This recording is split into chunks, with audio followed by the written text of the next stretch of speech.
Grace मिलान एक British tourist थी। New Zealand घूमने आई थी। 2 दिसंबर 2018 को ग्रेस का 22वां बर्थडे था। ग्रेस के फैमिली मेंबर्स, उसके फ्रेंड्स, हर कोई ग्रेस को कॉल कर रहा है, मैसेज कर रहा है, उसको बर्थडे विशेष कर रहा है, लेकिन ग्रेस सामने से किसी का जवाब ही नहीं दे रही। घर वालों को भी लगता है कि भाई ऐसा क्या हो गया, मतलब सामने वाली जवाब ही नहीं दे रही। अच्छा, यह बताना चाहता हूँ कि ग्रेस घूमने आई है, ट्रिप पे आई है, वो भी सोलो ट्रिप पे न्यूजीलैंड में घूम रही है। तो घर वालों को लगता है शायद बिजी होगी या फिर वहां पे उसके कोई दोस्त होंगे। मतलब उसने बोला था कि हाँ मेरे वहां कुछ दोस्त हैं, तो घर वालों को लगता है ठीक है ग्रेस बिजी होगी और घूम रही होगी, इस समय कहीं सेलिब्रेट कर रही होगी अपना बर्थडे। तो ज्यादा कुछ सोचते नहीं है। देखते देखते रात हो जाती है, लेकिन ग्रेस का कोई अतापता नहीं। घर वालों को थोड़ी टेंशन होने लगती है कि भाई लड़की जवाब ही नहीं दे रही। कॉल किए जा रहे हैं, जवाब ही नहीं आ रहा।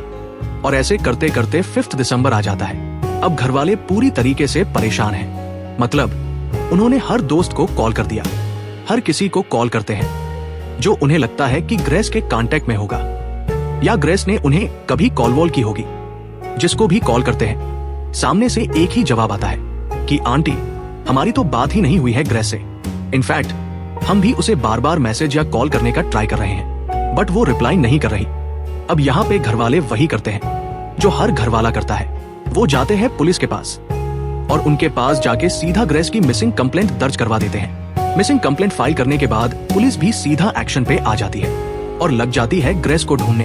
अब 5 दिसंबर को पुलिस ने ढूंढना शुरू किया था और 4 दिन बाद यानी कि 9 दिसंबर को कुछ ऐसा होता है जो पूरे न्यूजीलैंड को हिला के रख देता है। और जब मैं कह रहा हूं ना पूरा न्यूजीलैंड, तो आई मीन इट, क्योंकि कुछ ऐसा होता है कि न्यूजीलैंड के खुद प्राइम मिनिस्टर को पूरी दुनिया के सामने आकर मीडिया के सामने माफी मांगनी पड़ती है। तो आखिर ऐसा क्या हुआ था ग्रेस के साथ? आखिर ऐसा क्या हुआ था कि प्राइम मिनिस्टर को खुद आना पड़ा माफी मांगने के लिए? ऐसा क्या हुआ था कि जिसे सुनकर पूरा न्यूजीलैंड दहल चुका था? सबकी रूह कांप गई थी। तो चलो पूरी स्टोरी को शुरू से जानते हैं। 2 दिसंबर 1996 के दिन विकफोर्ड, एसेक्स में डेविड और जेलियन के घर जन्म होता है एक छोटी सी लड़की का, जिसका नाम यह लोग ग्रेस मिलान रखते हैं। ग्रेस थर्ड चाइल्ड और सबसे छोटी बच्ची थी। इसके 2 बड़े भाई थे इस घर में, मतलब कि दोनों भाई थे और एक छोटी इकलौती लड़की ग्रेस। तो उसको ना बहुत प्यार से उसके घर वालों ने पाला है। भाई लोग उसके बॉडीगार्ड की तरह होते, हर जगह उसे प्रोटेक्ट करते थे। मॉम डैड ग्रेस की हर एक ख्वाहिश को पूरी करते थे। बहुत प्यारी सी फैमिली थी और ग्रेस भी उतनी ही प्यारी थी। मतलब कि उसकी आज तक किसी से झगड़ा नहीं होना, कुछ नहीं होना। वो इतनी स्वीट थी कि जहां पे भी जाओ उसको कॉम्प्लीमेंट्स ही मिलते थे कि भाई इतना स्वीट कैसे कोई हो सकता है। घर वालों से लेकर ग्रेस के फ्रेंड्स, उसकी फैमिली, उसके हर कोई जो उसे जानता था, हर कोई ग्रेस को सिर्फ प्यार करता था। अपनी लाइफ खुशी खुशी जीने वाली ग्रेस हमेशा दूसरों के बारे में अच्छा ही सोचती थी। बचपन से ही उसका एक ही शौक था, वह था वर्ल्ड टूर करने का, जिसके लिए वह काफी टाइम से पैसे जोड़ भी रही थी। और उसका यह प्लान था कि जैसे ही उसकी ग्रेजुएशन खत्म होगी वो एक वर्ल्ड टूर पर निकल जाएगी। और उसने करा भी ठीक वैसा ही। साल 2018 में यूनिवर्सिटी ऑफ लिंकन से एडवर्टाइजिंग एंड मार्केटिंग में ग्रेजुएशन खत्म करने के बाद अपने घर वालों को बाय बोलकर निकल पड़ती है सोलो वर्ल्ड टूर पर। ग्रेस पहले 6 हफ्तों तक साउथ अमेरिका के अलग अलग जगहों पर जाकर घूमती है और हर जगह जहां पे भी जाती है वहां हर टाइम फोटो क्लिक करती रहती है और अपने घर वालों को भेजती रहती है। साथ ही साथ ग्रेस अपने सोशल मीडिया पर भी बहुत एक्टिव रहती थी। उसने हर जगह की फोटो, वीडियोज अपने सोशल मीडिया अकाउंट पर डाली थी। 6 हफ्तों तक अमेरिका में रहने के बाद 20 नवंबर 2018 के दिन वो न्यूजीलैंड एंटर करती है। ग्रेस का प्लान था कि वह 2 हफ्तों तक न्यूजीलैंड को अच्छे से एक्सप्लोर करेगी, उसके बाद अपने आगे का सफर कंटिन्यू करेगी। 20 नवंबर से लेकर 29 नवंबर तक ग्रेस न्यूजीलैंड के जो ऊपर के हिस्से होते हैं वो हर जगह एक्सप्लोर कर ली होती है। जिसके बाद 30 नवंबर 2018 के दिन वो न्यूजीलैंड की one of the most famous city Auckland पहुंचती है, जहां उसने एक बेस बैकपैकर के नाम से हॉस्टल था वहां पर जाकर चेक इन करती है और 8 दिसंबर तक वहां पर बुकिंग कर लेती है। अब पूरी रात ग्रेस रेस्ट करती है और फिर आ जाता है 1 दिसंबर 2018। अब इसकी शाम को वो ऑकलैंड घूमने निकलती है। शाम के करीब 5:45 हो रहे होंगे। ग्रेस ऑकलैंड के स्काई सिटी मॉल पहुंचती है और उसी मॉल की एक क्रिसमस ट्री की फोटो लेकर अपनी फैमिली को भेजती है। और यह आखिरी फोटो थी जो ग्रेस ने अपनी फैमिली को भेजी थी, क्योंकि इसके बाद से ग्रेस का कोई अतापता नहीं चल रहा था। ना कोई मैसेज, ना कोई कॉल और ना ही कोई सोशल मीडिया पर पोस्ट। जिसके बाद 2 दिसंबर को ग्रेस का बर्थडे आता है और उस दिन क्या क्या हुआ था मैंने आप सबको बता ही दिया है। अब हम सीधा आते हैं 9 दिसंबर की बात। मतलब जब मैंने बताया था ना, पुलिस पूरी इन्वेस्टिगेट कर रही थी, ये वो कर रही थी। उसके बाद आते हैं, अब ग्रेस के पेरेंट्स ने न्यूजीलैंड पुलिस के पास एक कंप्लेंट दर्ज कराई। किसी भी देश में जब किसी टूरिस्ट के साथ कुछ गलत होता है तो उस देश की अथॉरिटीज काफी एक्टिव हो जाती है, क्योंकि उस टूरिस्ट के साथ उन्हें देश की रेपुटेशन जुड़ी हुई होती है। और ऊपर से यह ग्रेस न्यूजीलैंड में गायब हुई थी, जो काफी सेफ जगह मानी जाती है। तो वहां की अथॉरिटीज ने इस केस को काफी सीरियसली लिया, जिसके बाद वो लग गए ग्रेस को ढूंढने में। सबसे पहले तो पुलिस उस हॉस्टल से इन्वेस्टिगेशन करना शुरू करती है जहां पर ग्रेस रुकी हुई थी। मगर वहां से उन्हें यह पता चला कि ग्रेस ने 1 दिसंबर की शाम के बाद से अपने रूम में चेक इन नहीं किया है। वो 1 दिसंबर की शाम उस हॉस्टल से जो निकली थी, उसके बाद से वह वहां नहीं आई। मतलब कि 1 दिसंबर की शाम से ग्रेस निकली थी और उसके बाद वो वापस आई ही नहीं। अब पुलिस लग जाती है हर एक सीसीटीवी कैमरे को ट्रैक करने और हर सीसीटीवी फुटेजेस को देखती रहती है। तो ग्रेस को ट्रैक करती रहती है कि यहाँ से गई, अब इस गली में गई, अभी यहाँ गई, अब यहाँ गई, पूरा ट्रैक कर रही थी। और जो एंडिंग में उन्हें दिखता है वह दिखता है कि ग्रेस एक मॉल के अंदर जा रही थी, जो कि था स्काई सिटी मॉल। अब यह वहां पर जब एंटर करती है तो वहां पे यह एक लड़के के साथ मिलती है। जी हाँ, अब कहानी में आता है एक नया कैरेक्टर, क्योंकि अभी तक तो ये लड़की अकेले ही घूम रही थी हर जगह। बट ये एक लड़का अचानक से आया कहां से? तो ये जो लड़का आता है इसका नाम है जेसी कैम्पसन, जो कि 26 साल का है। जेसी का जन्म न्यूजीलैंड के नॉर्थ आइलैंड के वेलिंगटन रीजन में हुआ था। जन्म के कुछ ही दिनों बाद उसके पेरेंट्स का डिवोर्स हो जाता है, जिसके बाद वह अपने फादर और ग्रैंडफादर के साथ ही रहता है।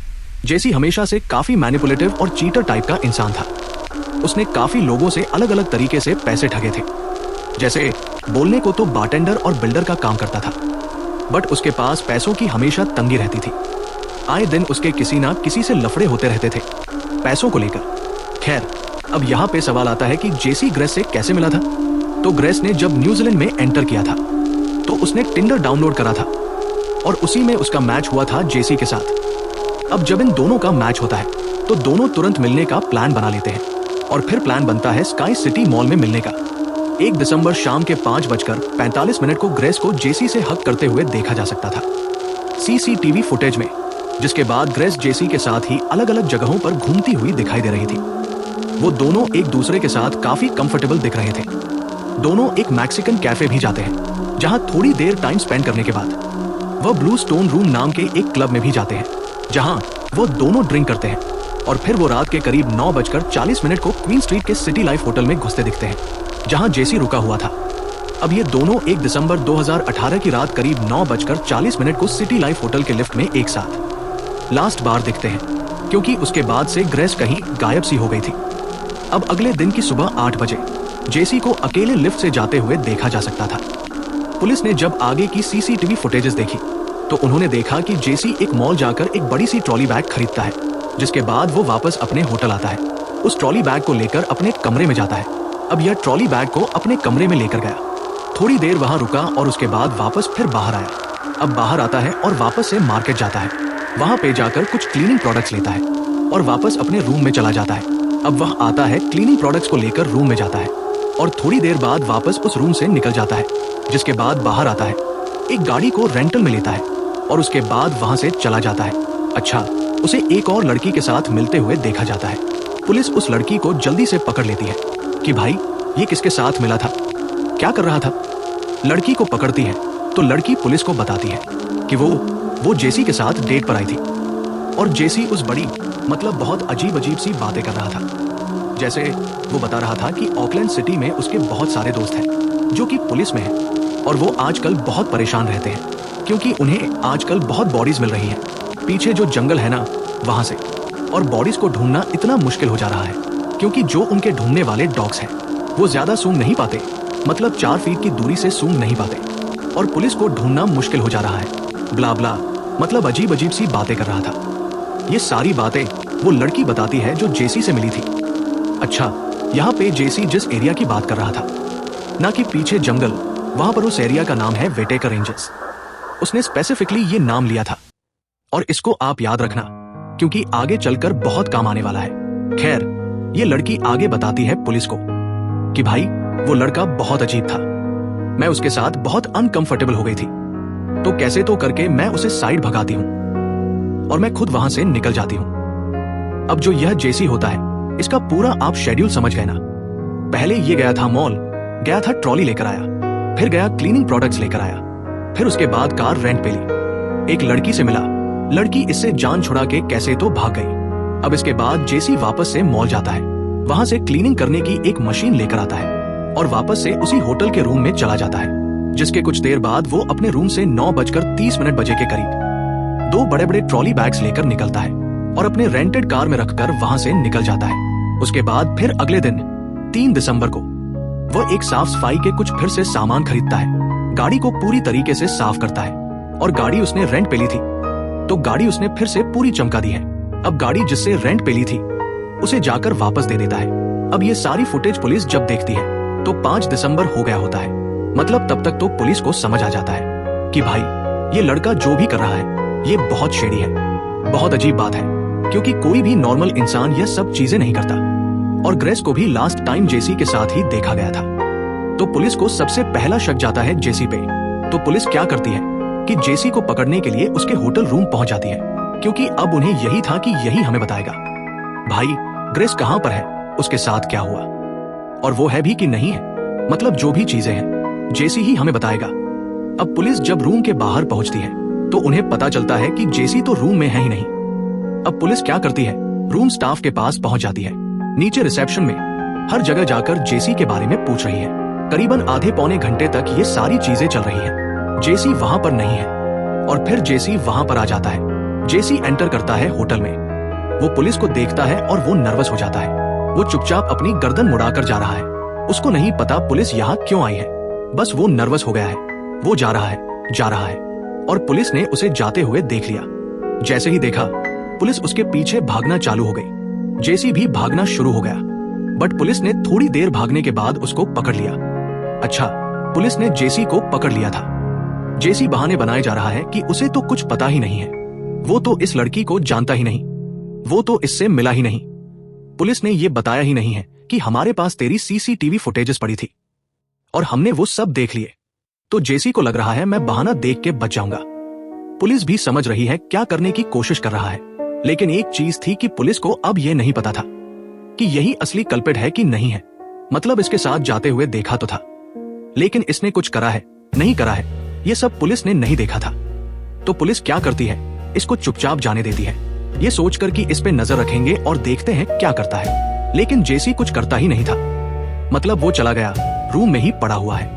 ग्रेस भी बाहर नहीं आ रही, रूम से कुछ भी नहीं हो रहा। तो फिर पुलिस 7 दिसंबर को वापस से जेसी को अरेस्ट कर लेती है, जिसके बाद वह जेसी से इंटरोगेशन करना शुरू करती है, क्योंकि अब पुलिस को कुछ ऐसे सबूत मिले थे जिससे जेसी बुरी तरीके से फंस चुका था। पुलिस ने जेसी का रूम भी चेक किया था, जिसमें उन्हें ब्लड स्टेन्स मिले थे। इतनी सफाई करने के बाद भी फॉरेंसिक टीम को कुछ ब्लड स्टेन्स उस रूम के कारपेट पे मिल जाते हैं। जब उन्होंने उस ब्लड स्टेन्स को चेक किया तो वो ग्रेस के डीएनए से मैच हो रहे थे, और अब यह कंफर्म हो चुका था कि ग्रेस सिर्फ मिसिंग नहीं थी, बल्कि उसके साथ कुछ तो बहुत बुरा हो चुका था। और ये जो बहुत बुरा हुआ था ये जेसी नहीं करा था। 7 दिसंबर 2018 के दिन पुलिस ने एक बार फिर जेसी को इंटरोगेशन के लिए बुलाया और जेसी को सारे सबूत दिखाए जो उसके खिलाफ थे, जिसके बाद अब जेसी के पास कोई और ऑप्शन ही नहीं था सिवाय इसके कि वो खुद कन्फेस कर ले। और उसने वैसा ही किया। उसने यह बताया कि ग्रेस अब इस दुनिया में नहीं है, मगर यह सब सिर्फ एक एक्सीडेंट था। उसने पुलिस को बताया कि ग्रेस 50 शेड्स ऑफ ग्रे की फैन थी और उसे ऐसी रफ टाइप की चीजें करना पसंद था जैसा उस मूवी में करते हैं। और फिर उस रात को जब यह दोनों होटल रूम में गए थे तो यह दोनों वही सेम चीजें कर रहे थे, जिसमें जेसी ने ग्रेस को चोक करा, और वो इतनी रफली करा, इतना ज्यादा करा कि ग्रेस सांस ले नहीं पा रही थी। और उसके बाद ग्रेस की वहीं पर सांस ना लेने की वजह से मौत हो जाती है। और इसके बाद जेसी को कुछ याद ही नहीं, शायद वो बहुत ज्यादा पीकर था या जो भी था, बस उसे कुछ याद ही नहीं। उसे बस इतना याद है कि वो बाथरूम में गया, वो घबराया हुआ था, और उसके बाद वो बाथरूम में ही सो गया। सोने के बाद जब वह उठा तो उसे अच्छे से याद है कि उसने कैसे ग्रेस की बॉडी को ठिकाने लगाया, कैसे उसकी बॉडी को चुपचाप वहां से निकाल के ले गया। और आपको याद है जब यह दूसरी लड़की से डेट पर मिला था तो उसने एक जगह का अच्छे से नाम बताया था। यह उस जंगल का नाम जहां पर यह बता रहा था कि बहुत सारी बॉडीज है और पुलिस को ढूंढने में बहुत मुश्किल होती है। ये सब वहीं जाकर उसने ग्रेस की बॉडी को दफना दिया था, वेटेकर रेंजेस में। जी हाँ, ये वही जगह थी जहां पर जेसी ने ग्रेस को जाकर दफना दिया था। पुलिस ने 9 दिसंबर को शाम के 4 बजे वेटेकर रेंजेस से ग्रेस की बॉडी को रिकवर किया, जो कि एक ट्रॉली में बंद थी। ये वही ट्रॉली थी जिसको जेसी ने मॉल से खरीदा था। अब इसकी बॉडी को पोस्टमार्टम के लिए भेजा जाता है और जो रिपोर्ट्स आती है उसमें यह बताया जाता है कि उसकी मौत का कारण है 5 से 10 मिनट तक गला दबाने की वजह से उसकी मौत हुई थी। और ये बहुत अजीब बात थी कि जेसी बोल रहा था कि मतलब वो रोल प्ले ये सब करते हुए मतलब 5 से 10 मिनट तक कोई किसी का गला कैसे दबा सकता है, वो भी जब उसकी इंटेंशन ही ना हो किसी को मारने की। और जब वो ये सब कर रहा था तो जेसी उसको रोकने की कोशिश नहीं कर रही थी। ये भी मानना बड़ा अजीब है। और अगर वह कोशिश कर रही थी, जो कि कोई भी इंसान करेगा अगर वह सुफोकेट हो रहा है, तो अगर ग्रेस बचने की कोशिश कर रही थी मतलब 5 से 10 मिनट तक कोई किसी का गला कैसे दबा सकता है, वो भी जब उसकी इंटेंशन ही ना हो किसी को मारने की। और जब वो ये सब कर रहा था तो जेसी उसको रोकने की कोशिश नहीं कर रही थी। ये भी मानना बड़ा अजीब है। और अगर वह कोशिश कर रही थी, जो कि कोई भी इंसान करेगा अगर वह सुफोकेट हो रहा है, तो अगर ग्रेस बचने की कोशिश कर रही थी तो जेसी फिर भी उसके गले को क्यों दबा रहा था? वेल, अब वो नशे में ज्यादा था इसलिए नहीं रुका, या फिर उस समय उसको सही में मारना था, या फिर सही में उसको कुछ ऐसा करना था। शायद यह एक्सीडेंट नहीं, शायद यह मर्डर है। अब जो भी है, जेसी तो पकड़ा गया, खून उसके हाथ में लग चुका है और उसके ऊपर प्रॉपर एक्सीडेंट नहीं बल्कि मर्डर के ही चार्जेस लगाए जाते हैं, जिसके बाद जेसी को कोर्ट के सामने पेश किया गया। 1 साल से ज्यादा चलते हुए इस पूरे केस को फाइनली 21 फरवरी 2020 के दिन जेसी को लाइफ इम्प्रिजनमेंट की सजा सुनाई जाती है। वेल, इतने सारे सबूत जेसी के खिलाफ होने के बाद भी ये पूरा केस 1 साल तक चलता रहा। और ये इसलिए चलता गया क्योंकि जो जेसी का लॉयर था वो बार बार इस पूरी कहानी को एक एक्सीडेंट का रूप देना चाहता था। मगर न्यूजीलैंड के कोर्ट ने आखिरकार नवंबर में जेसी को कल्पेट माना और उसको सजा सुनाई। और ये पूरे न्यूजीलैंड के लिए बहुत दुखद बात थी, क्योंकि न्यूजीलैंड ना एक ऐसा देश है जो सेफ्टी के मामले में हमेशा टॉप 5 कंट्रीज में रहा है। और वहां पर कोई एक इंसान जो बाहर से घूमने आया है उसके साथ कुछ ऐसा हो जाए, वो किसी भी कंट्री वालों को पसंद नहीं आएगा। पूरी कंट्री इस चीज के लिए शर्मिंदा थी। पूरी कंट्री बस एक ही डिमांड कर रही थी कि कैसे भी करके जेसी को ऐसी सजा सुनाओ कि आगे से कोई भी ऐसी चीज करने से पहले 100 बार सोचे, चाहे फिर वो एक्सीडेंट हो या फिर इंटेंशनल मर्डर। वेल, जो भी हुआ एंड में नुकसान ग्रेस का ही हुआ। उसकी फैमिली जो उसे इतने प्यार से पालती रही, मतलब उनको तो समझ नहीं आया कि ये क्या हो गया। उनकी बच्ची दुनिया घूमने गई थी, अपने सपने साकार करने गई थी। जिस चीज का वो बचपन से सपना देखती थी उसे जीने गई थी, और वो सपने जीते जीते उसकी जान चली जाएगी। ये किसी ने नहीं सोचा होगा। इस पूरी घटना पर नेटफ्लिक्स ने एक शो भी निकाला है जिसको आप जाकर चेक कर सकते हैं। बट ये पूरी कहानी एक्चुअली बहुत डिस्टर्बिंग है कि कैसे एक प्यारी सी लड़की जिसकी ना किसी से दुश्मनी ना किसी से टकरार, और शायद सामने वाले से भी उसकी कोई तकरार थी नहीं, बस एक टिंडर डेट थी। एक टिंडर ऐप ने एक ऐसे इंसान से मिला दिया जो शायद एक साइकोपैथ था, जो एक ऐसा पागल इंसान था जिसे पता ही नहीं चला कि 10 मिनट तक किसी का गला दबाने से क्या होता है। और इस पूरी घटना ने एक सदमा छोड़ दिया पूरे न्यूजीलैंड के लोगों पर कि अनजान लोगों से मिलना अपनी मौत को बुलावा देना जैसा। मतलब आप एक ऐसी कंट्री में रह रहे हो जो एकदम सेफ है, इतनी सेफ है कि आप वहां पे किसी के साथ भी ऐसा फील नहीं करते कि आप डेंजर में हो, आपके ऊपर कोई हमला कर देगा। बट इस पूरे केस ने आपको ऐसा फील कराया। शायद इस पूरे केस के बाद से न्यूजीलैंड में अब लोग थोड़े संभल के ही रहते हैं, मतलब टिंडर डेट में खासकर। जब कोई ऐसे डेट वेट पे जाता है, ऑनलाइन डेटिंग, कोई ऐसा स्ट्रेंजर के साथ, तो लोग कहीं ना कहीं चौकन्ने रहते हैं। सो ये था गाइस एक ऐसा केस जिसमें एक लड़की अपने प्यार से मिलने जाती है बट वही उसकी मौत की वजह बन जाता है। That's it for today. फिर मिलते हैं किसी और टॉपिक के साथ, तब तक के लिए बाय बाय।